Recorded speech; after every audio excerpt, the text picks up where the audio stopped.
Manalangin tayo. Kadaydayaw ka, wapo Diyos. Sagyamang kami, iti daytoy nga rabii nga may tuloy mi ti panagadal mi, wapo, iti daytoy Old Testament survey. We thank you, Lord, iti patuloy nga panangisursurom kaniyami. Bayat ti discussions mi, wapo Diyos. Kakararag mi, wapo nga paununagempay ti panakaawat mi kadagiti sasaom palpalawaen pa wapo Dios iti perspective mi tano makita mi wapo dagiti bambanag nga kayat mo nga i-reveal kaniami iti daytoy scripture. So God, i-bless mo Lord nga dagitoy nga adalan mi makatulong kadagiti ministry wapo Dios nga italek mo kaniami ken kadagiti italek mo pay kaniami iti masangwanan. Bless mo ti tunggal may sa kaniami iti kararag mi tinagan ni Jesus nga po mi. Amen. So, madaydayaw ni Apo Diyos. Good evening. Lagay lang natin yung notes. And nandito tayo ngayon sa book of Isaiah. And actually, hindi lang book of Isaiah, mag-i-introduction rin tayo. Sa notes natin dito, nakalagay dito, Introduction to the Prophets. Kasi natapos na natin yung last time yung poetics, and nandito naman tayo sa bagong klase ng mga libro. Actually, when you study hermeneutics, iba rin yung way of interpreting itong mga nasasaklawan ng prophets. So, magbibigay rin itong notes natin ngayon, pag-aaralan natin yung introduction. Ano tong prophets na tinatawag? So, it's a kind of literature rin, and a kind of ministry rin na bago sa atin. So, yun. Dito sa notes natin, napakahalaga na pag-aralan natin ang prophets. Minsan, sa Old Testament, napakalaking block ang sinasaklaw ng prophets or tong mga sinulatan ng mga prophets or mga man of God na nagminister noong Old Testament. Napakahalaga ito. May mga ilang rason kung bakit sinasabi nitong teacher natin, si Pastor Bill, na may ilang rason dito. Yung una, the Old Testament prophets were God's vehicle through which to speak to His people. Noong Old Testament, itong mga tinatawag nating nabi kasi sa Hebrew term tinatawag nating mga prophets, ito yung point of, kasi ang Panginoon may perspective sa Old Testament na hindi raw pwedeng kausapin ng face-to-face ang Panginoon, pero may mga nakikita tayong I think may pinipili rin siyang gawan nun kasi Abraham nakita rin niya ng nakahalubilo rin niya ang Panginoon na nagkatawang tao noon. But sa Old Testament, meron tong perspective na sinasabi na itong prophets, ito yung mga pinili ng Panginoon na means or tagapagsalita para kausapin ang mga anak niya. So, kung meron kayong mga libro na Bible, if you can open your Bible with me doon sa Hebrews, tinatalakay dito sa book of Hebrews yung iba't ibang paraan ng Panginoon ng pakikipag-communicate niya sa ating mga tao. So sa Hebrews chapter 1, makikita natin dito na tinatalakay dito ng nagsulat, I think it's Paul. Sabi dito, in the past, God spoke to our ancestors through the prophets at many times and in various ways. So yun yung verse 1. So in the past, sinasabi ni Paul, yung mga ninuno nila, ito yung paraan ng Panginoon ng pakikipag-usap sa kanila. And sa verse 2, lalo sa ating nasa New Testament, hindi ganito yung paraan ng Panginoon. So I preached last Sunday na If you were able to have an access to that recorded message, pinost ko rin sa page ng TGMI. At nakalagay doon, na-share ko doon na ang Panginoon, He communicates with us or He talked with us sa pakikipag-deal niya sa sangkatauhan, laging through covenants. And in covenants, there are different methods. May iba't ibang, parang iba't ibang dudumang katulagan, dudumang wagas. So sa Old Testament, kina Abraham, direct ang Panginoon sa kanya. And even kina Noah, kina Adan, makikita mo na direkta ang Panginoon sa kanila. Pero pagdating na doon kahit sa patriarch, kaya tinatawag minsan yung patriarchs, itong sina Abraham, Isaac, Jacob, na itong mga naunang propeta. Kasi direkta ang Panginoon sa kanilang nakikipag-usap. Pero pagpasok ni Moses, the new covenant with Moses, yung covenant na Mosaic covenant na in-establish doon sa wilderness, through prophets na siyang nangungusap, particularly kay Moses. So, pag nangusap ang Panginoon, dadaan siya sa propeta niya, sa tagapagsalita niya. Ganun yung sa verse 2 ng Hebrews, chapter 1, sabi dito, "But in the last days, He has spoken to us by His Son, whom He appointed heir of all things, and through whom also He made the universe." So, in the last days, ibig sabihin, yung panahon ni Abraham, kasi sa mindset ng mga Hudyo, ang last days, yung pagbaba ng Holy Spirit. Kasi si Prophet Joel, sinabi niya, "In the last days, I will pour out my Spirit upon all flesh." Sabi. Kaya yung Book of Acts, nung bumaba yung Holy Spirit, sa pananaw ng Hudyo, yun yung umpisa ng last days. So, yun yung umpisa ng last days. So, in the last days, yung revelation na is through Jesus Christ.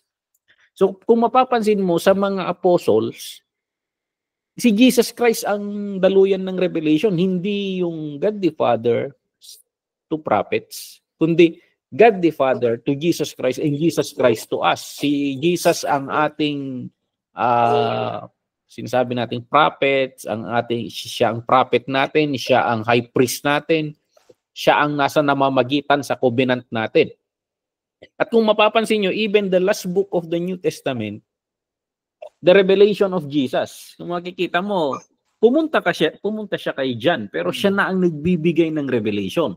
So, kung makikita mo, hindi si God the Father ang humaharap dito. Through Jesus Christ lahat yung revelations. So, ayan. So, Old Testament, nag-introduction lang tayo doon kasi gusto nating i-emphasize na sa Old Testament, ito yung pinili ng Panginoon na means or vehicle or avenue ng pakikipag-usap niya sa mga tao. So, ayan. So, ano pa? Si 2 Kings 17 verse 13, sabi dito, "Yet the Lord testified against Israel and against Judah by all of his prophets, every seer, saying, Turn from your evil ways and keep my commandments and my statutes, according to all the laws which I commanded your fathers and which I sent to you by my servants, the prophets." So makikita rin natin dito sa 1 Kings na na-emphasize yung perspective na through his prophets lagi. His prophets, dito, my statutes commanded to your father, I sent to you by my servants, the prophets. So, yun. So, ganito, mangusap ang Panginoon sa Old Testament. Okay? And then, pangalawa, bakit mahalaga na pag-aralan natin ang mga prophets? Kasi, pangalawa, B, dito, the Old Testament prophets prophesied concerning Christ and the church. Actually, yung revelation regarding the Messiah and regarding sa church, who we are, nai-reveal ito sa pamamagitan ng mga prophets. So, pag-aaralan natin sila, kasi makikilala natin ang sarili natin sa pamamagitan ng revelations sa kanila. So may nandun sa mga revelation sa kanila ang detalye ng kung sino ang Panginoon at kung sino tayo, the church. So ayun. Sinusuportahan ni Jesus Christ ito nung sinabi niya na everything in the Old Testament tungkol sa kanya. So napansin naman natin yan na I made so many sermons regarding this na kahit yung mga rituals na ginagawa nila sa Leviticus, everything is symbolic. Everything is symbolic being ascribed to Jesus Christ. Yung sheep, paulit-ulit na sinasabi natin, yung mga tupa sa garden, everything, every detalye, hidden, parang hidden revelation regarding kay Jesus Christ. And then, kaya yun, mahalaga rin para mas makilala natin ng mas malaliman ng Panginoon, balikan natin yung Old Testament. Kilalanin natin siya doon. Very symbolic nga lang yung kwan. Pero madali na lang i-interpret ngayon kasi we know the one being symbolized. And then, the early church, kinikilala niya na yung main message ng mga prophets ay si Jesus Christ. Actually, mga revelations, ang mga revelations na tinutukoy nila, may parating na araw, may parating, parang may sinasabi ni sila lagi regarding the future. Pero kaya sinasabi, paniniwala ng mga apostles and in the entire early church na regarding si Jesus Christ, yung message ng mga prophets. Kaya kung mapapansin ninyo, kaya may pananaw ko na yung books natin sa New Testament, Gospels, yung Epistles, lahat yung books natin sa New Testament, trying to reinterpret the revelation in the Old Testament. Parang kung natatakluban ba noon, parang binubuksan nila. Parang nire-reinterpret nila yon para madali nating maunawaan. So yun yung pananaw ko na kwan. Si Paul sa Romans ini-expound niya yung regarding sa gospel, regarding yung gospel of Jesus Christ. And everything he's quoting is works of the prophets. So yun. And ayan, Paul was aware, sabi dito, yung katotohanan na nangusap ang mga propeta regarding Christ and the church. So nabanggit niya to sa Book of Romans chapter 16 verse 25 to 27. Sinasabi niya rito, "Now to him who is able to establish you according to my gospel and the preaching of Jesus Christ according to the revelation of the mystery kept secret since the world began, but now made manifest by the prophetic scriptures, made known to all nations, according to the commandments of the everlasting God, for obedience to faith, to God alone wise be glory through Jesus Christ forever." So a mystery kept secret since the world began. Sabi dito, being manifest. Prophetic scriptures, yan yung sinasabi niya. By prophetic scriptures made known to all nations. So nakilala natin itong secret mystery sa pamamagitan ng prophetic scriptures.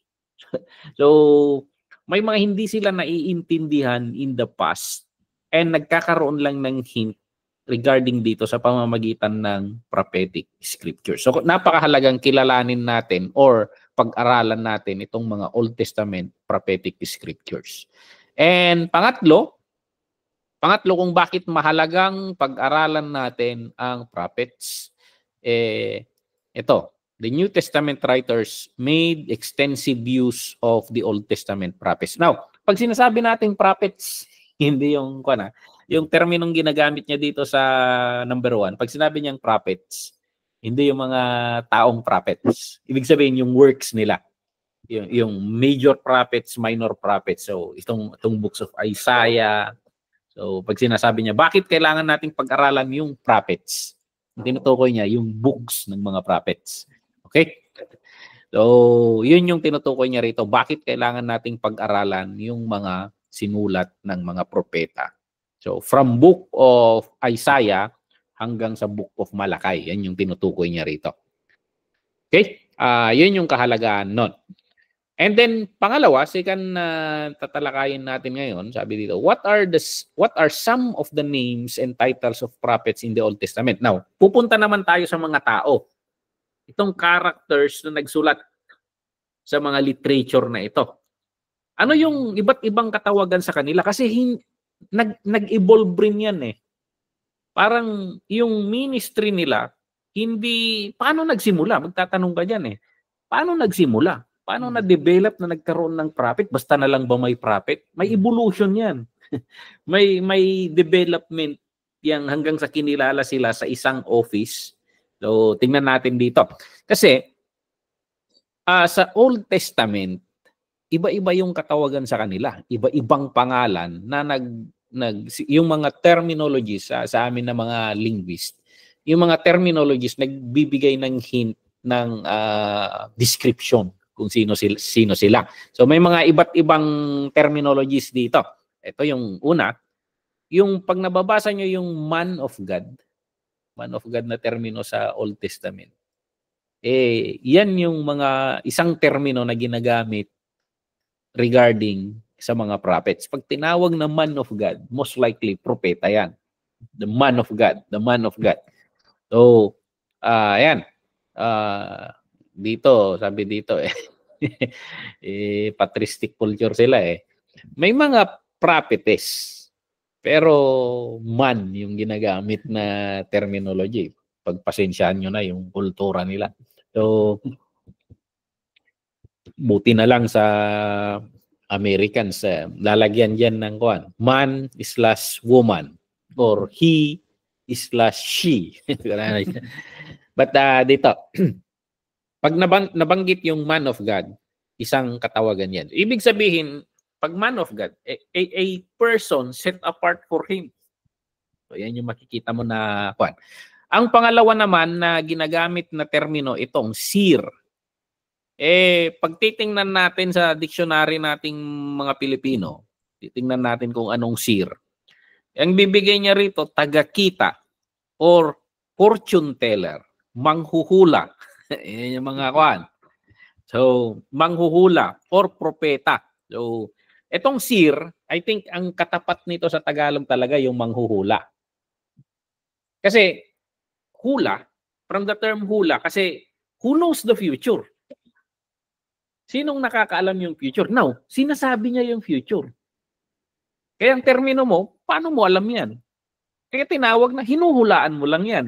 Kaya ang tawag, manghuhula. Pero sa kanila, nakakatanggap kasi sila, pag tinawag na seer regarding future, nakakatanggap sila ng certain revelation, pwedeng vision, pwedeng dreams, or kahit ano pang ibang paraan ng revelation. Pero nakakakuha sila ng hint regarding sa future. So may mga verses dito, sundan nyo na lang tong mga verses na ito para hindi tayo tumagal. So, tinutukoy ng katawagan na ito, seer or manghuhula, yung mga taong nakakakita sa mga paraan ng Panginoon. So, napapansin nila or naobserban nila yung mga work of God, nagkakaroon ng pangitain kaugnay sa plano ng Panginoon. So, ayan, may verse tayo rito na ginamitan ng termino na seer. Kasi si Samuel, tinawag siyang seer. Hindi pa develop kasi itong tradition ng prophet noon. So, parang sa Pilipinas sana, paano mo i-explain yung evolution ng pastor? Dinala na lang sa atin eh. Pero paano mo sasabihin sa Pilipinas, yung mga tagapagsalita ng, yung mga ministers dati, yung mga katutubo sa atin? Ayan, tinatawag natin dito sa Ifugao, yung mga communicators of the divine, mga mumbaki, mga babaylan. Ayan, may mga iba't ibang may mga evolution yan eh. Pero syempre, pumunta ang West sa atin, dala-dala na nila to, tinawag na nila kung Catholic, pari yan. Kung Amerika naman ang pumunta, pastor, evangelist, mga ganyan. So, dinala na nila yung term na ganon. So, seer. And the servant answered Saul again and said, Look, I have here at hand 1/4 of shekel of silver. I will give that to the man of God. Okay, nabanggit yung man of God. To tell us our way. So, formerly in Israel, when a man went to inquire of God, he spoke thus, "Come, let us go to the seer." Sabi. So, yan. Dati raw, close and open siya, naglagay siya ng explanation. Dati sa Israel, pag gusto nilang magtanong or makakommunicate ang Diyos, sinasabi nila, punta tayo sa manghuhula. So, parang ngayon, kung gusto mong magkaroon ng revelation, mapanggadya mamalad. Parang ngayon, basa-basahin na ka. O panggadya tatang ni Pastor Sawila, nagparty ti manok, basahin na dahil apro kas kada. So, ganon daw yung seer.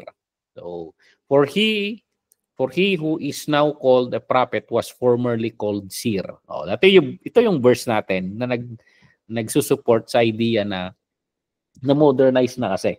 Na modernize. Kung matatandaan natin, si Samuel kasi, siya yung, di ba may school of prophets siya. Inumpisahan niya yung Bible school. Nagtuturo siya ng... Actually, si Samuel ang isa sa pinaka nag-develop sa ministry of prophet. So, though nangyayari kay Moses noon, pero hindi in-establish masyado ni Moses.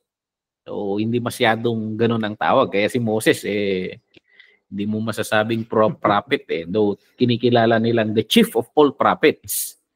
Pero hindi rin direkta si Moses na tinatawag na ganun. Magsisimula kay Samuel yan. So, dahil si Samuel nang nagsulat nito, ayan, binabago na niya yung termino na manghuhula. Kasi yung manghuhula, hula lang. Yung prophet kasi, nabi, you speak the word of God. You deliver the message of God. So most likely, it is Samuel who developed that. Kasi siya yung may school of prophets. Siya yung nagpasimula nun. Okay? Hindi. Ano niya, pugto ko na. Actually, dinefine ni Kwan, mabadadaanan natin mamaya dyan. Dinefine ni Moses yan. Kasi, paano mo malalaman kung totoo ang isang propeta? Siyempre, pugto lang nga raw, seer. Pag nangyari yung sinabi niya, yun. Yun yung kanya. So, kaya mag-ingat-ingat tayo sa New Testament kasi hindi kagaya ng mga prophet sa Old Testament, yung tinatawag nating prophet ngayon. Ang prophets ngayon, they come for confirmation.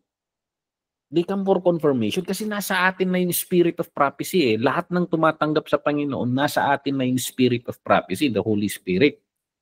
So, bago pumunta ang propeta sa iyo at may sasabihin, sinabi na sa iyo ng Holy Spirit yan. Inire-reveal na ng Holy Spirit yan. Binabagabag ka na ng Holy Spirit regarding yan. Now, pag pupunta yung propeta, paano niya nalaman? Sabi mo, alam mo na yun Kaya pag may pumunta dito at sinasabi ng Panginoon, paasawain daw kita, sabi nung propeta. Walang sinabing ganyan. Walang ginabing ganyan ng Panginoon. So, and you can, kasi iba yung prophets in the Old Testament. Kasi they were chosen by God to deliver His words. Lahat na lang sa New Testament, nagre-reinterpret na lang yan. Nagre-reinterpret. May mga special messages ang Panginoon sa mga prophets. Pero, lahat ng sinasabi ng prophets ngayon, nabanggit na noon. Ipinapaalala lang nila. So, ayan. Kaya yung mga prophets na magkakaroon ng mga lindol. Naku, sinabi na yan noon pa. Parang gano'n. Magkakaroon ng wars and rumor of wars. Alam na namin yan. Parang gano'n. So there is nothing new na dadalhin ng mga propeta. So, kung may sasabihin ang propeta sa iyo na regarding direction, individual direction na sasabihin ng propeta sa iyo, dapat sinabi na ng Panginoon yan, una sa iyo. May mga pahiwatig na sa iyo na hindi mo lang nauunawaan o hindi mo pinapansin at gumagamit ang Panginoon ng propeta para confirm yon. So mag-ingat-ingat tayo. Maraming propeta na kon. Maraming prophets na they come for profit. Sabi ng Panginoon, ibigay mo raw lahat ng kayamanan mo sa akin. Ayan. So mag-ingat-ingat tayo doon. So kaya maingat na pag-aaralan natin dito kasi specific tong mga ministry na to. Iba yung sa Old Testament. Okay? Yung pangatlo, bukod sa man of God, seer, ito rin, messengers of the Lord. Okay? So, itong description na to, maliwanag na to. Mensahero, may tagapagdala ng mensahe. So, hina-highlight niya na ang mga to, tagapagsalita. Parang yung mga ambasador, hindi pupunta sa isang bansa na iba yung sinasabi niya sa sinasabi ng presidente sa Pilipinas. Parang gano'n. Kung anong agenda ng presidente ng Pilipinas, yun lang yung sinasabi ng ambasador. So, gano'n ang ambasador. So, hindi pwedeng nagbabanggaan ang ambasador sa presidente or hari. Sisisantihin ka dyan. Boses ka. From the term messenger. Okay? So sa isang bansa, for example, sa Hong Kong, may ambasador tayo ng Pilipinas diyan. Yun yung kinakausap, yun yung kinakaharap ng mga diplomats ng Hong Kong regarding Pilipinas. Kasi busy-busy rin ang presidente. Busy-busy rin sila. So nandyan na yung nakakaalam sa kung ano ang agenda ng presidente. So, parang ganon. So, pinagkatiwalaan sila ng mga mensahe ng Diyos na ihahatid sa mga tao. Okay, sa 2 Chronicles 36, 15-16, sabi dito, "And the Lord God of their fathers sent warnings to them by his messengers, rising up early and sending them because he had compassion on all his people, on his people and on his dwelling place. They mocked the messengers of God, despised his words, and scoffed his prophets until the wrath of the Lord arose against his people, till there was no remedy." Kung mapapansin nyo sa verse na ito, nag-i-interchange yung paggamit sa messenger of God and his prophet. It talks about the same people. The prophets are the messengers of God na tinutukoy dito. So, ayan. So, hindi lang pinili, man of God, pinili ng Panginoon set apart. Hindi lang tumitingin sa mga bagay na nasa hinaharap, manghuhula. Nahuhulaan nila yung mangyayari. Etong mga taong ito ay nagdadala rin ng mensahe ng Panginoon. Okay? So, tagapagdala ng mensahe. At yung pang-apat, ito, servants. So, mga lingkod ng Diyos. So, pinapakita niya yung katangian nila na mga ministers sila ng Panginoon. So, they serve the Lord. Hindi sila freelancing. Hindi kagaya may freelancing prophet sa Old Testament yung pangalan na nung yung rebuke ng asno si Bala, pero hindi Hudyo yun hindi Hudyo. So, a common manghuhula na he has the ability to parang deal with the divine, spiritual realm. So, hindi niya rin. Alam niyang mataas yung Diyos ng Israel Hindi niya mapangibabawan. So, ayan. So, sabihin na natin, yung mga hindi konektado sa Diyos, freelancing, mga manghuhula talaga, mga manibrong. So, ayan. Servants.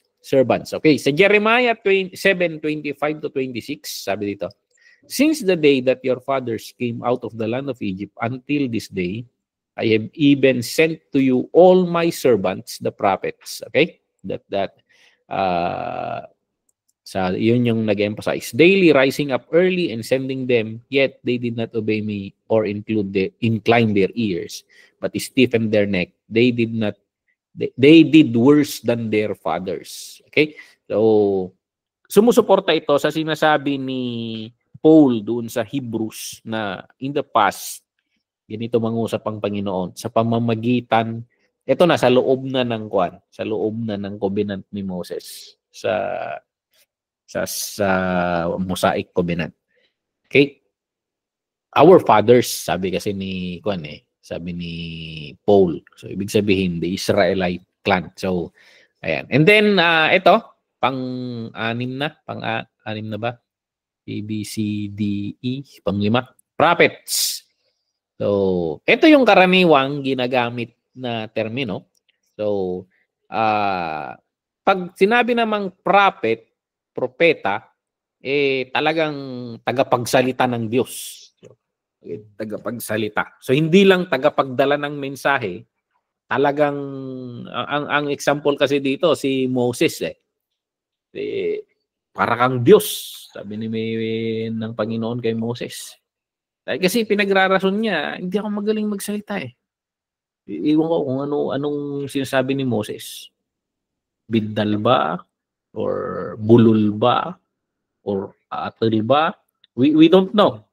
Hindi ako marunong yan. Pero hindi ako marunong dyan, sabi ni Moses. Pero sabi ng Panginoon, okay, magiging parang Diyos ka. Lahat ng sabihin mo kay Aaron, si Aaron ang magsalita kay So, kaharap na niya yung hari, pero bubulungan niya lang si Aaron. Si Aaron ang nag-i-expound sa gusto niya. So, hindi rin ako naniniwala na yung pagrarason ni Moses na problem sa pagsasalita language barrier. Kasi mas magaling siya. Prinsipe siya ng Egypt Bihasa siya sana sa salita nila. So, hindi language barrier ito. So, possible na yung sinasabi niya, utter siguro, or stammering lips, sabi nila. So, ayan. So, dito sa mga prophet, sa Old Testament, kasi wala pa yung Holy Spirit. Kasi hindi pa na-pour out yung Holy Spirit. So, maaari ba na yung mga propeta is like the Holy Spirit yung actually hindi, yung man of God sa Old Testament kasi, itong mga taong ito, sila lang ang sila lang ang pinupuntahan ng Holy Spirit. So, parang hindi on the Old Testament, hindi kagaya sa atin na very liberal Basta tumanggap ka kay Kristo, you have a connection with God. So, you have the leading of God. Kaya mapapansin mo na at itong mga pinili ng Panginoon na ito, sila lang yung meron yung Spirit of God. Kung mapapansin ninyo si Moses, yung sabi ng Panginoon, okay, pumili ka ng leader mo. Tapos yung napili niyang leaders, kinuha ng Panginoon yung Spirit and then i-distribute. Tapos may iba pang nadamay na nag-i-speak in tongues namin sa kwan. At sabi ni Joshua, patigilin ba namin yun? Hindi. Kasi yun yung desire ko na lahat sana meron sila nitong Espiritu ng Diyos para maunawaan nila yung ginagawa ng Diyos. So actually, kaya i-expect mo na sa unbeliever na hindi niya maiintindihan ng mga bagay-bagay ng Diyos. So, yung born again lang talaga ang makakaunawa niyan. Kaya pag nagtuturo tayo sa church, most likely, yung sinasabi mo, magigets ng talagang tunay na Kristiyano. Kasi ini-expound lang natin yung So, they have the Holy Spirit. So, they have the Holy Spirit. Hindi kagaya ngayon na kaya nga lagi kong binabanggit na hindi tayo exclusive na mga pastor Ito yung na ito yung brinibreak ko sa church kasi parang ang taas ng pastor. So parang deconstructing yung ginagawa ko nung bago ako sa church. Na parang nandito sa taas yung pastor na hindi, parang ang pananaw ko kasi first among equals. The Lord gave the fivefold ministries to equip the saints for works of service. To prepare them. To equip them. Pero itong mga na ito, nasa kanila rin yung the same na The same na Holy Spirit. Yun lang. Iba lang yung kategory ng giftings. Iba-iba lang. So iba-iba yung application ng work of service na ginagawa ng kuan. At ang work of service natin, teaching, equipping, mga ganun, pagtuturo, pag-i-equip, yun yung trabaho natin. So, hindi, kaya nakukuan ako minsan sa church kasi, parang iniaasa nila lagi lahat sa pastor. Iniaasa nila lagi sa pastor.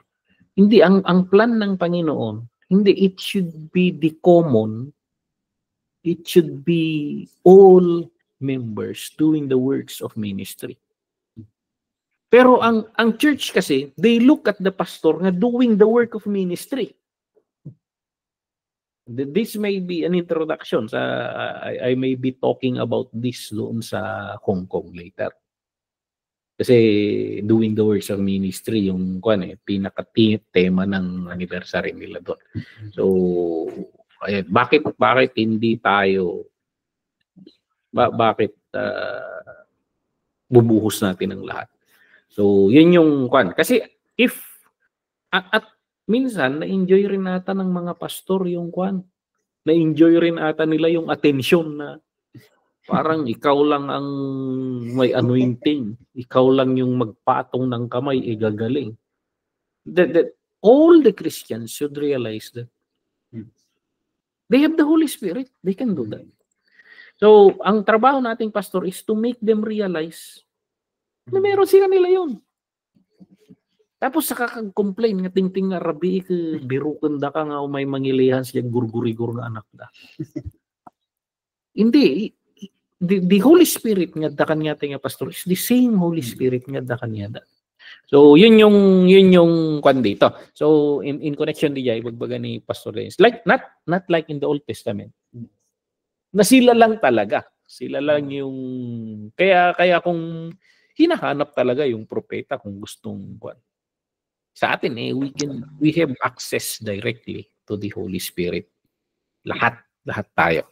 Okay? So ayan. Prophets. Okay? Ano pa? What is the background and development of the ministry of prophets? Ito yung sinasabi ko kanina na paano nag-develop ito? Kasi doon kay Moses, nung ginawa nila ang dinevelop nila Moses sa wilderness, yung ministry ng Levites. And they are not prophets. It's the priestly ministry. Kaya yung book nilang Leviticus concerning to the Levites, that's their protocol. Yun yung mga gawin nila, yung jobs description nila. Nandun sa Leviticus. Paano tong ministry na ito? Paano na-develop? Sinasabi ko nga may tatlong grupo sa Old Testament, the prophets, the priests, and the sages. Most likely yung mga sages, yung mga hari, kasi thinkers tong mga to they rule, they think. So, pero hindi naman lahat ng sages hari. So yun yung wisdom literature. May prophetic literature, may priestly literature, at may itong wise men literature. So, ayan. Paano nag-develop ito? So, titingnan natin, yung concept ng prophetic ministry, nagsimula ito sa mga patriarch. Pag sinabi nating patriarch, ang simple ibig sabihin nito fathers, mga ama, panglakayan. Patriarch, kasi actually, kung kuwan nyo, di ba yung Pope, sa Roman Catholic, ang tawag nila sa mga Pope, Papa, from the Latin word of father. Actually, sa Eastern Orthodox, naghiwalay itong dalawang to dahil sa Filioque controversy. Yung isa, parang ganito rin. May leader rin sila na parang Pope. Ang tawag sa kanya, Patriarch. Patriarch from the term of the ancient. It simply means Papa mat lang.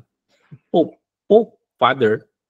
And then, ayan. So, from the Patriarch, nagsimula kina Abraham, Isaac, Jacob. Ito yung tinatawag ng Israel na Patriarch. Yung mga pataas sa kanila. Kahit sina Noah, pataas. Patriarchal culture ko na daye pa nga to. So, ayan.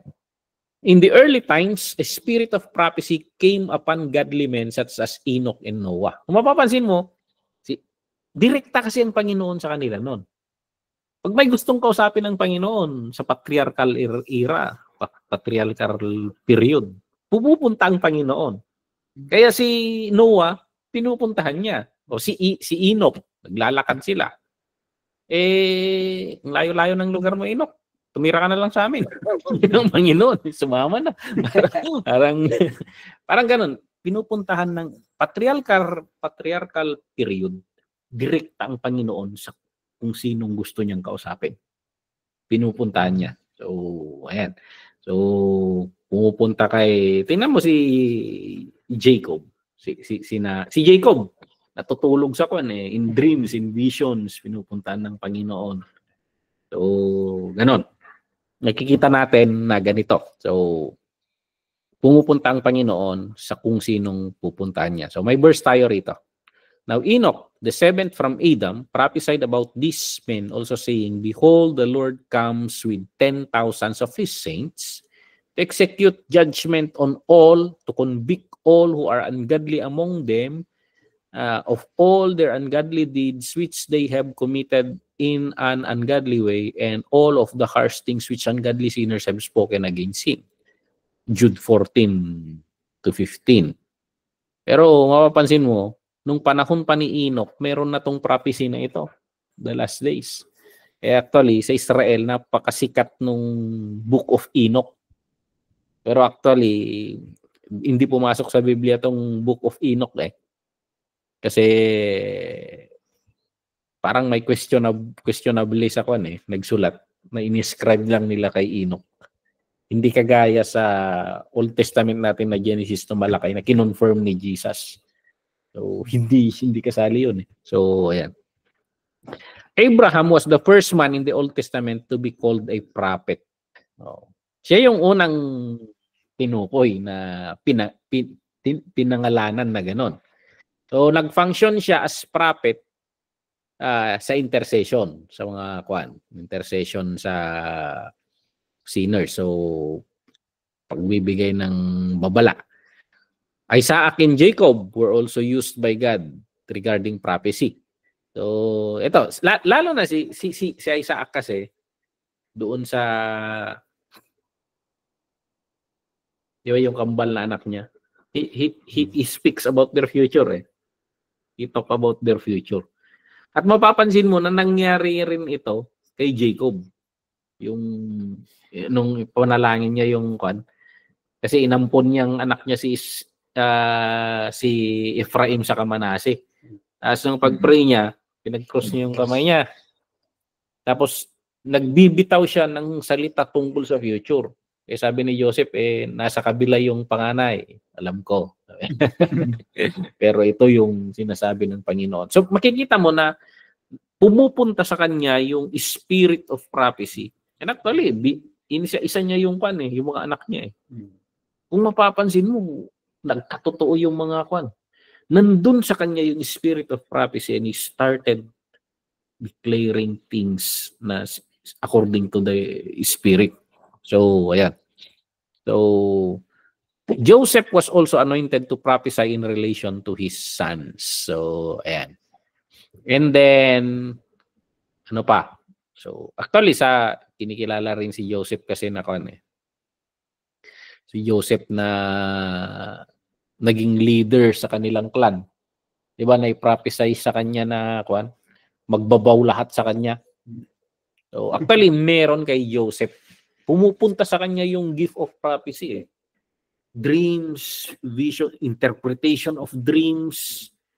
Nasa kanya yung spirit of prophecy. So, mapapansin mo na, makikita mo na even siya, kung tutusin mo, parang kasali siya sa patriarch. So, yung sumunod sa clan nila, siya yung sumunod na leader of the clan. So, after kay Jacob sana. It was given prophetically. Okay? Ayan. So, ayan. In this period of the patriarch, many godly men who lived by faith functioned in the realm of prophecy as the Spirit of the Lord came upon them. Take note dito, as the Spirit of the Lord came upon them. Kasi kaya ito yung pananaw ko regarding sa prophetic ministry. Kasi sabi nila, gift yan. Sabi nila, gift. Kaya minsan, bumabangga ako sa tradition. Sabi, gift. Na, you prophesy. You prophesy to. Ano yun? Control mo yung prophetic one? Hindi, pupunta sa iyo yung inspiration ng Holy Spirit and then you prophesy. So, ang hirap rin nung, kasi yung iba, hindi parang kinukuha mo yung role ng Holy Spirit dyan. So, even yung nag-claim na mga prophets, you cannot prophesy anytime. Kasi the prophecy comes from the Holy Spirit. It does not come from you. So, kaya makikita mo even sa Old Testament, marami rin silang magkakalaban na propeta, di ba? So, dalawang advisor ng hari, propeta sa kabila, propeta rin sa kabila. Sabihin ng kabila, sino ba yon? Si Jeremiah ba yon? Lahat ng prophets, pinatawag niya. Tapos sabi ng halos lahat na, kasi yung tanong niya, pupunta ba ako, mananalo ba ako sa gera? Sabi nila lahat, oo kasi nasa iyo ang Panginoon. Tapos pinatawag, ewan ko kung si Jeremiah o yun o ibang kon. Tapos sinabi niya sa hari, oo, umatake na kayo, mananalo kayo. Tapos sabi ng hari, iba naman yung sinasabi mo Alam kong tagilid naman lang. Yan yung gusto mong marinig Parang ganun yung kwan. So, sa dami na nag-prophesy na mananalo yung hari, talo sila sa gera. Tapos sinasabi na lang ni Kwan, para masunod na yung gusto mo. Kasi hindi naman siya sumusunod kasi sa Panginoon yung hari. So yun. Hanapin ko later yung kwentong yun. Tatandaan ko, kwento nila yun nung bata kami. Bigay hilig yung Kwan yun. Ano pa? B. The prophetic office finds its foundation in two main figures in the Old Testament. So ito yung sinasabi natin, si Moses. Si Moses saka si Samuel. Si Moses, nagbigay siya ng mga ilang descriptions. So nababanggit na ni Moses ito. Pero parang kunti lang ang pagkakadescribe ni si Samuel talaga ang nagdevelop nito.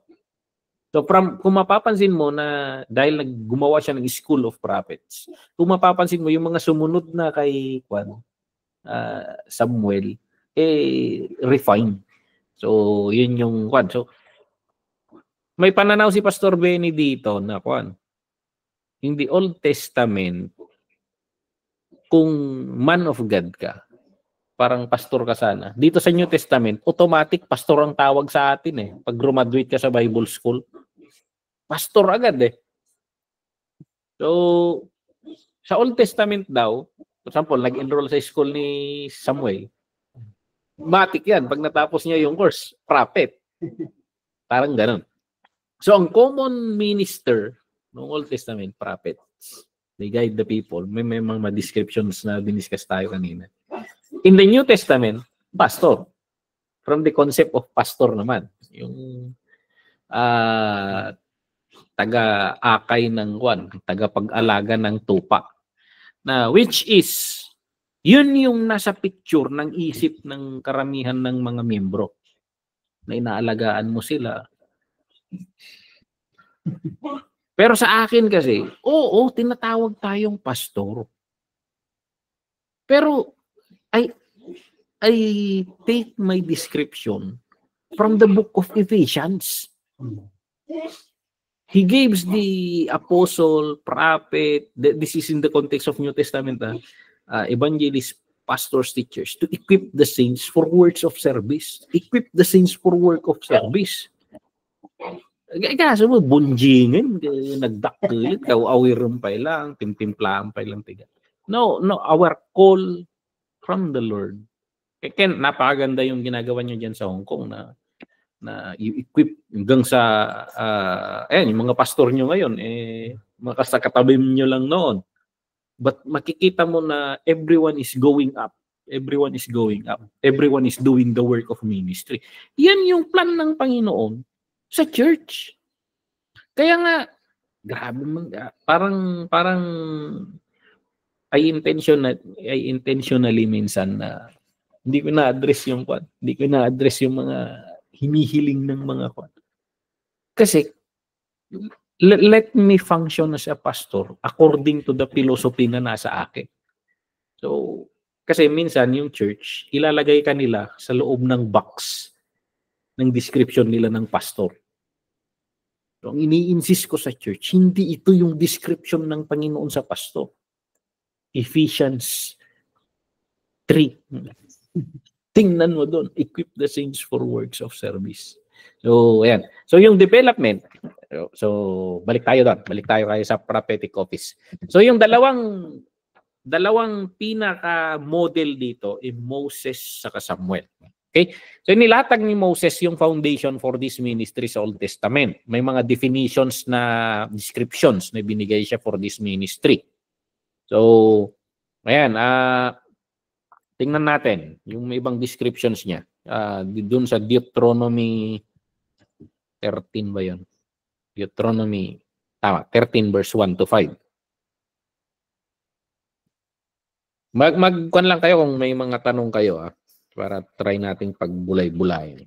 So sabi dito, if a prophet or one who foretells by dreams appears among you and announces to you a sign or wonder, and if the sign or wonder spoken of takes place, and the prophet says, let us follow other gods you have not known, and let us worship them, you must not listen to the word of that prophet or a dreamer. So ayan. Kahit tinalakay ni Moses ito, kasi possible rin na mangyari yung magkatotoo yung sinasabi ng prophets. Alam niyo si Satanas, may mga prophets rin yan eh. Bakit sinasabi ni Moses ito? Ang pinaka-agenda ng Panginoon kung magpapadala siya ng propeta para mapalapit ang mga tao sa kanya. Para lumapit sila sa kanya.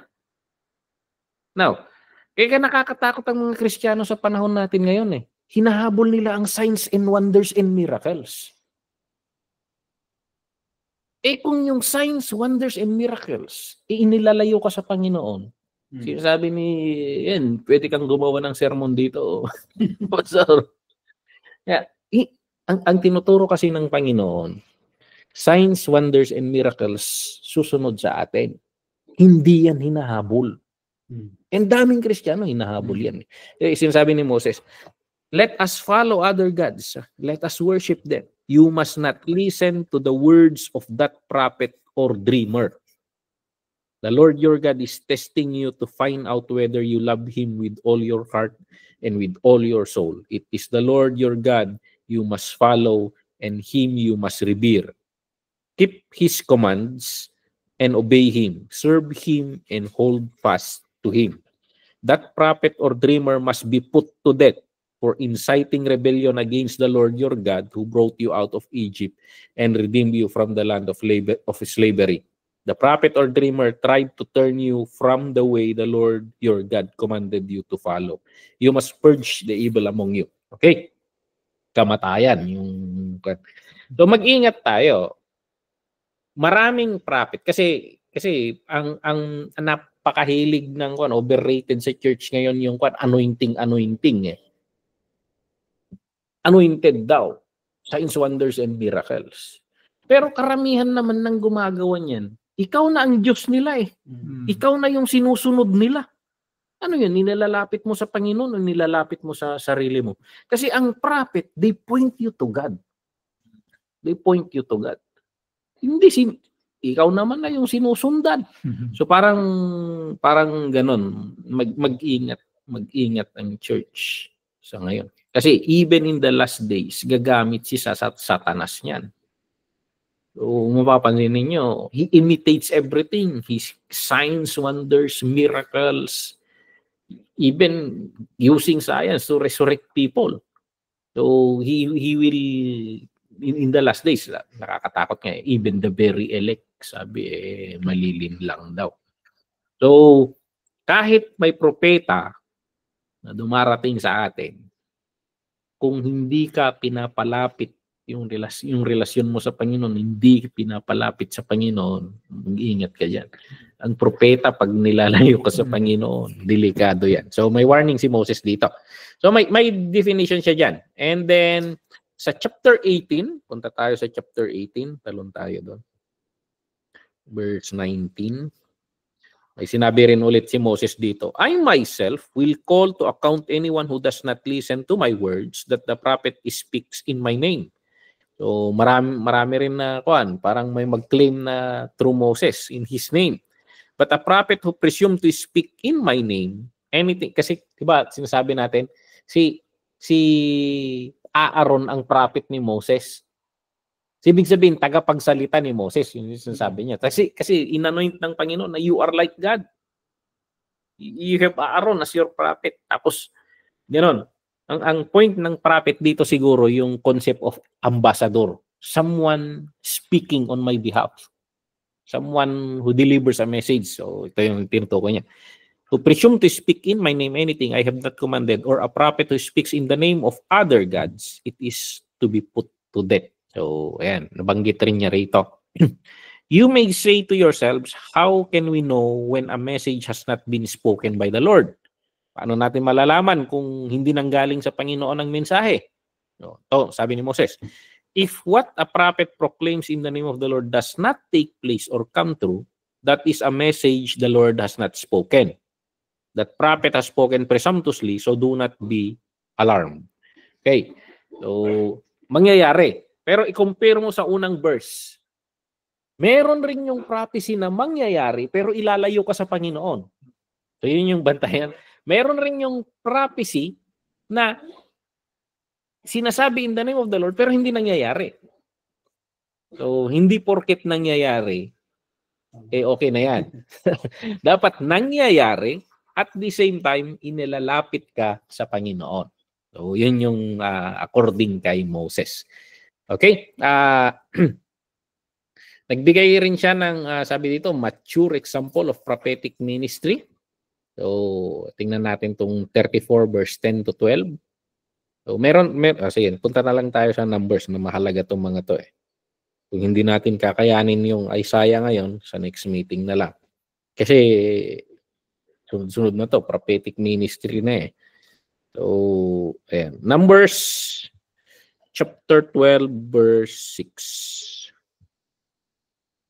Okay, sabi dito, he said, listen to my words. When there is a prophet among you, I, the Lord, reveal myself to them in visions. I speak to them in dreams. Okay, ito yung mga example niya, number 12:6. Deuteronomy 18:15. Nabasa na ba natin to? Deuteronomy 18. Ito yung binasa natin kanina. 15 to 18. The Lord your God will raise up for you a prophet like me from among you, from your fellow Israelites. So, sinabi na niya ito, na may mga parating na propeta. You must listen to him, for this is what you asked of the Lord your God at Horeb on the day of the assembly when you said, let us not hear the voice of the Lord our God, nor see his great fire anymore, or we will die. Ang engot rin ng Israel, no? Kasi gusto ng Panginoon na tuloy-tuloy yung sistema niya, na patriarch, na pumupunta ang Panginoon at kinakausap sila. Sila ang nag-request na magpadala ng propeta. Kaya mag-iingat tayo minsan sa hinihingi natin sa Panginoon, baka ibigay niya. Lagi yung sinasabi minsan Lord, kung ano yung iniisip mong mabuti, yun na yun. Maingat akong humihingi sa Panginoon So, ayan. Kasi, ang gusto ng Panginoon sana, yung system sa patriarchal. Kinakausap sila. Kaya gusto ng Panginoon, harapan So, di ba, natakot sila kasi very glorious yan. Wish granted sila. Pambihira.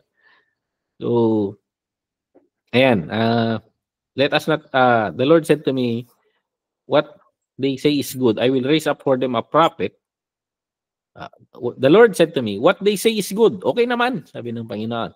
I will raise for them a prophet like you from among their fellow Israelites, and I will put my words in his mouth. He will tell them everything I command him. Hanggang anong verse raw yun? 18. Okay, yun. And then, sa 34 naman, punta tayo sa 34. Deuteronomy 34. Verse 10. 10 to 12. Okay. Since then, no prophet has risen in Israel like Moses, whom the Lord knew face to face. So, yung mga propeta kasi, isa-isaya na lang ata na kon eh. Kaso hindi niya rin nakita yung Panginoon eh. Yung glory, I see the Lord seated on the throne, exalted. Parang hindi direktang kon eh. Parang malayo yung malayo yung kinaroroonan niya. Whom the Lord knew face to face, who did all the signs and wonders the Lord sent him to do in Egypt, to Pharaoh and all the officials and to his whole land. For no one has ever shown the mighty power or performed the awesome deeds that Moses did in the sight of Israel. Pinakamatindi talaga si Moses na sa mga propeta when it comes to signs, wonders, and miracles. Okay? Now, bukod kay Moses, si Samuel yung pangalawa. Si pangalawa na pinaka-pillar ng prophetic ministry. Kasi siya yung nag-develop nito sa buong Israel. Parang kung mapapansin mo, walang clear judges. Sinasabi nila ang judges noon eh sa may tinatawag na propeta pero parang tagapagbigay lang ng sirmata siguro. Pero kay Samuel, iba na. May defined na after sa kanya yung propeta. Kahit may mga hari, may mga prophets na nakaposte doon. So, si Samuel talaga ang develop nito. So, yung high level ng prophetic ministry. So, sabi dito sa Samuel 3:19 to 21, so Samuel grew and the Lord was with him and let none of his words fall to the ground. So, talagang kung anong sinasabi niya, binabakapan ng Panginoon. And all Israel from Dan to Beersheba knew that Samuel had been established as a prophet of the Lord. Then the Lord appeared again in Shiloh. For the Lord revealed himself to Samuel in Shiloh by the word of the Lord. Okay? So, yan. He became the first of the new order of prophets. So, siya yung pinaka na una sa yung order or pag sinabi kasing order dito, parang tradition. So, for example, ang Roman Catholic, may ibang order yan eh. Jesuits, Dominicans, Franciscans, Recollets. May iba't iba yan. May iba't ibang tradition yan. So, yung tradition of prophets, si Samuel talaga ang nag-establish nun. So, nagtuloy-tuloy ito kung paano yung nakikita mo kay John the Baptist nung pumunta si Jesus Christ. Ganun yung klase ng ministry nanggaling kay Samuel yung definition na yun. So hanggang kay Jesus Christ makikita mo na yung standard, si Samuel talaga naging standard ng prophetic ministry. So ayan. And yes, and all the prophets from Samuel and those who follow as many have spoken, have also foretold these days. So makikita niyo yun doon. Establish si Samuel. See, establish the school of prophets. Ito yung sinasabi natin kanina. And dinidevelop niya sila, kino-coach niya, mini-mentor niya sila. Ganito ang gawin ninyo. So, napansin niyo na ang mga prophets halos King James version sila lahat. Normal naman nagsasalita pag dumapo sa kanya yung spirit of prophecy, biglang nagiging King James. Thus saith the Lord. Pambira. Many times, hindi ko alam kung prophetic rin, pero may mga ideas minsan na binibigay ang Panginoon na pwede mong gawin yung prophecy in the form of sermon. Pwede mong i-deliver yung prophecy in the form of advice. Pwede mong i-deliver, hindi laging thus saith the Lord ang introduction niyan. Pwede mong i-text. Pwede mong sabihin kung may nare-receive kang guidance ng Panginoon para sa isang kapatiran or sa congregation. Pwede mong i-deliver na sermon, hindi thus saith the Lord. Kasi iginaganon ko minsan kasi binibreak ko nga yung perspective na napakataas nating mga pastor. I'm trying to build them up. to build the congregation yung confidence nila that they will do the work of ministry. So, minsan we deliver prophetic sermons. So, pag naggawa ka ng sermon, nararamdaman mo talaga yung push ng Panginoon doon. That is a prophetic sermon. Lalo na pag nagbibigay ka ng direction. So, yan. So, pansinin nyo yun. So, si Samuel, most likely, he mentored itong mga bata na sumunod sa kanya. So, yan yung problem. Yan yung problem sa modern age natin ngayon. Napakakunti ng mga ministers na who stand as fathers to the younger, who will coach them, who will teach them yung mga natutunan nila sa mga panahon nila. Napakakunti. May the Lord raise up Samuels na who can, para may bigay mo na yung tips para hindi nangangapa ulit yung kwan, para i-develop pa nila yung susunod. So, yan. Yun yung makikita natin kay Samuel. So, imagine the influence hanggang kay John the Baptist. Okay? He laid the foundation for prophets ministry to kings and government leaders. Siya yung nag-establish nito. Na kahit hari ka, mas mataas ang salita ng Panginoon. Gumagabay pa rin ang Panginoon. So, kita mo si Samuel, dinitats niya si Saul. Inanoint niya si David. So, in-establish niya yon na may power. Kaya kung mapapansin mo, may power itong mga prophets na sumunod. They go to kings. Nagsimula kay Samuel yan. They go to kings. And then, God is still higher than you. God is the one who anointed you. So, I have a message for you. Ganun siya. Nangungusap ang Panginoon sa iyo. So, mapapansin mo kung bakit. Parang sino ba to? Parang si Elijah sana, sisipot, tapos re-rebuke niya si Kwan. Pangalan ng asawa ni Jezebel. I-rebuke niya yung hari kasi naging under desire na ni Jezebel. Minamanipula yung buong bansa. Because of the influence of Samuel. So, itong mga prophets, matatapang sila. In-establish ni Samuel ito. Kaya yung governments, kaya pag-aaralan natin na susunod dito si Isaiah, makikita natin dito na, kasi si Isaiah, prinsipe pamangkin ng hari to So, kung mapapansin nyo si Isaiah, pag-aaralan natin later, iba yung kalibre niya.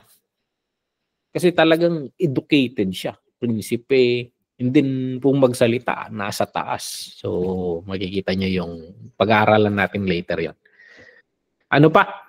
The prophetic office remained strong hanggang kay Malakay.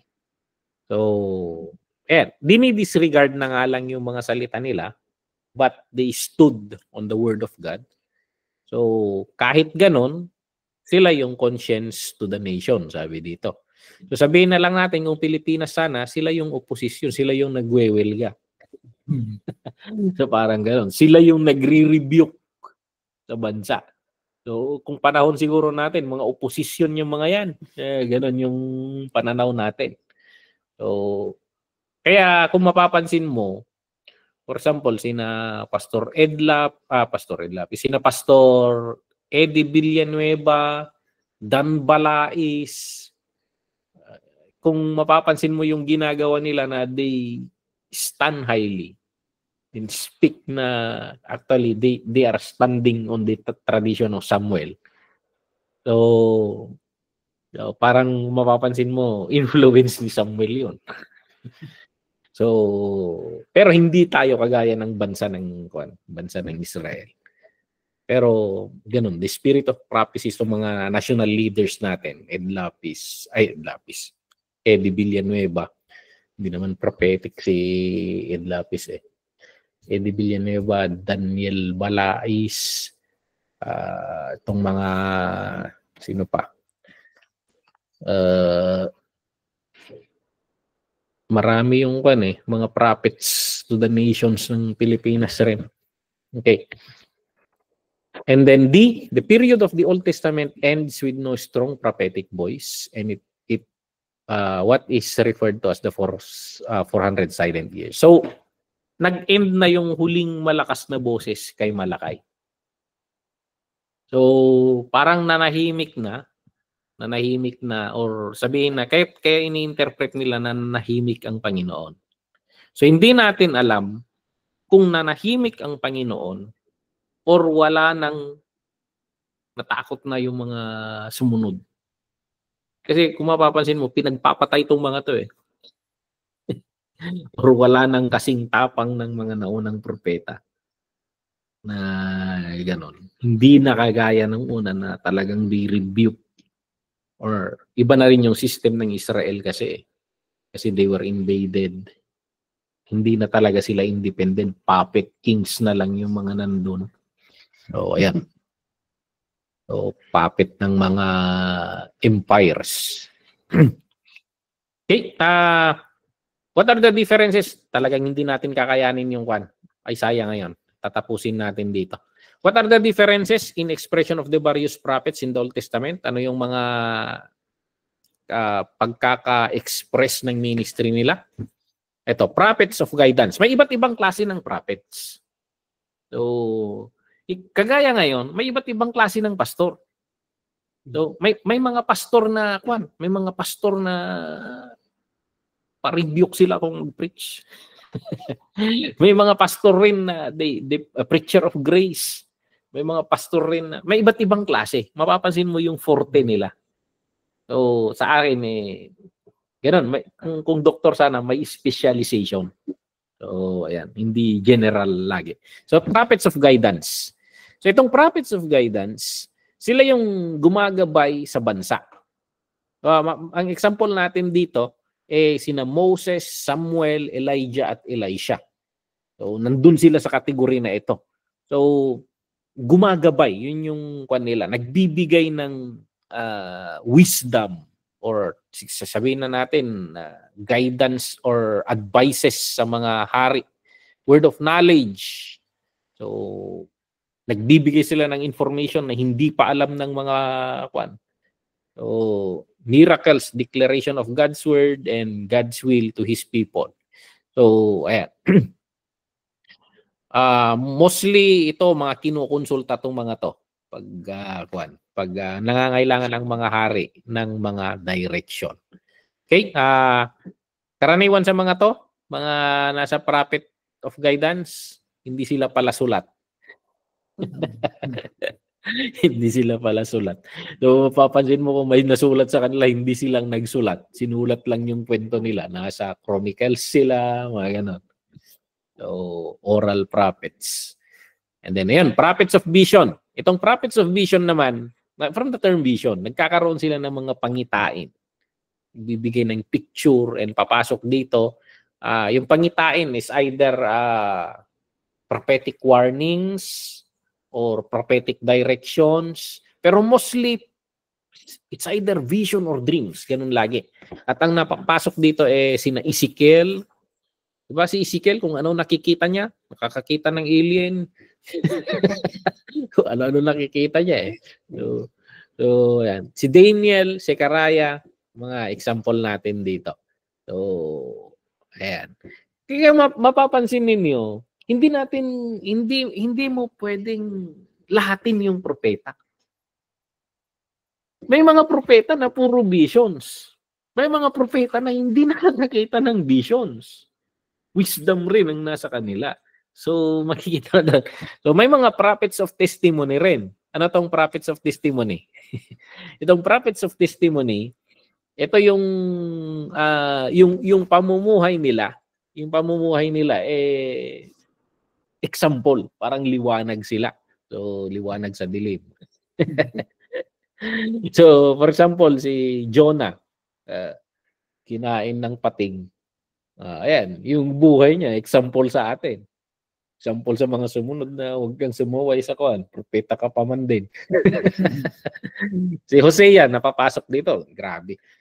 Si Hosea, ang daming pinapagawa ng Panginoon magluto ka ng kakainin mo, ang panggatong mo, puro tae lang. Pambihira magluluto ka ng kakainin mo na panggatong mo, tae. Tapos pag matutulog ka, huwag kang babago ng pwesto. Isang side lang. Makapakitang. Lang ay point niya po Diyos yung makapakitang kayo, mga tao. Tapos sinabihan pa ng Panginoon, mag-asawa ka ng kaliwete. Sabi.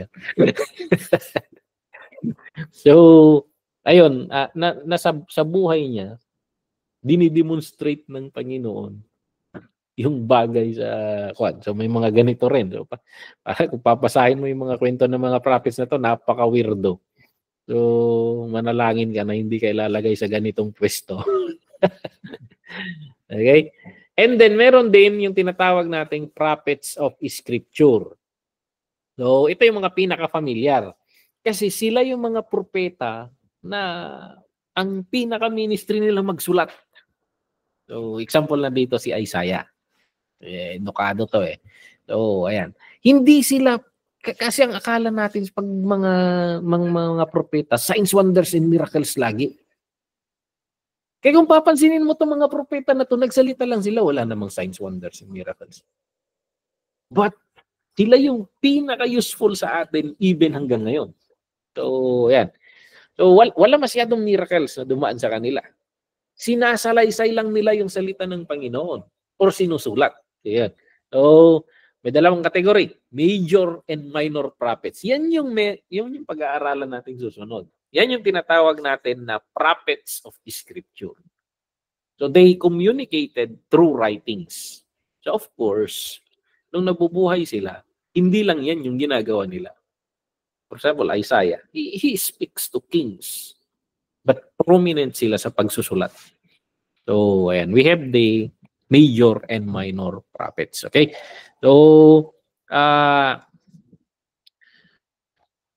pag tinabag nating major prophets saka minor prophets, ito pananaw ko rin noon eh. Mas sikat tong mga major siguro.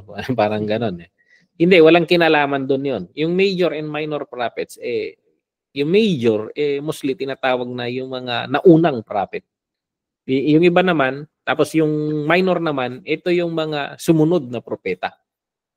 So, but most likely, sinasabi natin sa Bible school, itong katawagan na ito, major, kasi ito yung mga malalaking bloke. Malalaking, mahahaba yung mga sinulat nila. Tinatawag silang major. Yan yung common na sinasabi natin. And then yung minor, mga maliliit lang yung sinulat nila. Parang nag-text lang sila. Parang gano'n. Tapos print. So parang gano'n. So, ayan. Pero most likely, itong major prophets, ito yung mga nauna. Isaiah, Jeremiah, Ezekiel, Daniel. Bloke yung mga sinulat nila to. And then yung minor or latter prophets, yung mga sumunod. Yung huling mga maliliit na libro. Okay? So that is our introduction for prophets and it's already 11:30. Mabibitin lang tayo pag papasok tayo kay Isaiah. But ito yung introduction natin for the ministry of prophets in the Bible. So, ayun, hindi pala pare-pareho ang propeta. So, you have something new na pa natin. Kaya hindi, wag mo ring lahatin na bakit si pastor namin ganito? Bakit ikaw ganyan? Hindi, may iba't iba rin. So, ayan. May mga specialization rin na binibigay ang Panginoon. So, kung ano yung passion mo na binibigay ng Panginoon, mag-focus ka doon. Kasi most likely, nandun yung anointing mo. You don't need to become anybody. So, pinili ka ng Panginoon for who you are. And doon ka gagamitin ng Panginoon. So, kung nasaan yung mga passion mo, yun, doon. Bakit si Pastor Brian, pag nagpipitch, laging yung grace, yung kwan ng God? Doon yung specialization ko siguro. Doon yung matindi yung meditations ko. So, doon yung dinadaan ako ng Panginoon sa mga meditations na yun. Tapos, yung ibang pastors naman, iba raman yung focus nila. So, but all of this, it all benefits the body of Christ. So, kung hindi ka nag-major sa pinaka-major mo, mas lalo kang hindi beneficial sa body of Christ. Kasi kailangan ng body of Christ yung pinaka-passion mo kung nasaan yung dinidiin ng Panginoon sa'yo. So, yun. So, purihin ng Panginoon. May mga tanong tayo bago tayo mag-close dito. So, sa Sunday na lang natin pag-aaralan yung Isaiah kasi mahaba rin ito. Mahaba. Marami tayong pagkikwentuhan nito na very interesting ang Book of Isaiah. Ang daming sermon na magagawa dito. So, purihin ang Panginoon. May mga questions or reflections regarding sa Isaiah? Ikaw, Pastor Cons, anong klaseng pastor ka? So, ganun.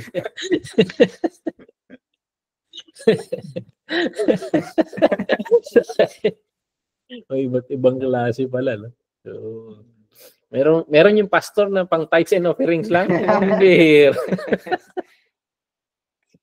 So, Pastor, may kaman yung church mo tayo. Preach mo ti kastoy. Ayan. Okay, wala naman na ata. So it's 11:30. Hinihiling ko nga kay Kwan, Pastor Pons, dahil ikaw na rin ang nasa tabi ko. Yeah. You close us in prayer. Kararagtayo. Hallelujah. Walang priyos sa maming santuan, nagyaman kami iti panawen, sinuchimpo, inted mo, iti tunggal mo, isa kada kami, at manitikas na, may kita, may ruangan mi, po Diyos, iti adal mi, may papan ka, iti propeta, O Lord, iti Old Testament, magyaman kami, iti nalawag, po Diyos, nga intro, po Diyos, iti dating adal, yaman kami, po Diyos, iti pagtultuloy nga itdem, po Diyos, nga panakaawat, iti tunggal may sa kada kami, ore pa po Diyos, iti mangisurusuro kada kami ni Pastor Brian, yaman kami, iti biyag na, tutuloy ka rin yung trabaho, iti tunggal may sa kada kami, kanda kami kadi nga pada-pada, iti nununag pa nga panakaawat kada kito'y, po Diyos, nga kami andadalen, tamamati kami, po Diyos, nga makatulong na gito'y, po tapno niti kasta mas mauawatan da kapay po Diyos kada iti panagbiag may suro da kami nga rodo po Diyos tapno niti kasta administro kami po sigun iya nga yabam kada kami tulungan da kami po Diyos ket bendisyonam dagiti kabaelan nga adda iti tunggal may sa kada kami bless mo iti tunggal may sa kunana orepay dagiti kakabsat mi po Diyos nga OFWs Hong Kong Lord bless mo kaditi trabaho da bless mo ti salon at da aywanam iti tunggal may sa kada kuwada Arunaan iti kaadayuda kadagiti pampamilyada, comfort mo ida, aywanam ken tarabayam nga ida o po Dios tapno iti kastaw Lord, habang daday jay, ket marami da kaditi trabaho o po Dios nga nangayabam kadakwada isadjay o po. I-bless mo ida o po Dios usaram ida kas instrumento tapno iti kasta maaramid o po Dios iti panggap po no apay nga daday jay o po Dios mamati kami nga dati plano mo kadakwada bendisyon nga rod ida o po Dios nyaman day jay inkabil mo o po Dios kadagiti puso da Lord ag-function da kadi o po Dios sigun iti dayta o po Dios nga banag yaman kami bless da kami nga rod o po Dios nga pada-pada iti dayta nga rabi kasi ginana kami Lord nanaman mi kadi o apris iti arakop mo maturog kami ginana kami o apris nga natal na dagiti panpanunot mi ket dagiti nga sa mo apo Dios siliwam kadagiti adal o apris nga nalpas nga naibkas iti dayto nga rabi siliwam tapno iti kas tagtalinod kadagiti puso mi tapno nadati aramaten mi o apo Dios iti naldaw-aldaw o ama itatanong mi tinendaklan nga nagan mo ikan kanayon nga waning gana itinagan niya po mi nga Jesus nawat mi amin dagitoy. Amen. Amen. Good night, everyone. Good night. Thank you, Pastor. Good night. Thank you so Pastor. much. God bless. Good night po. Thank you. Amen.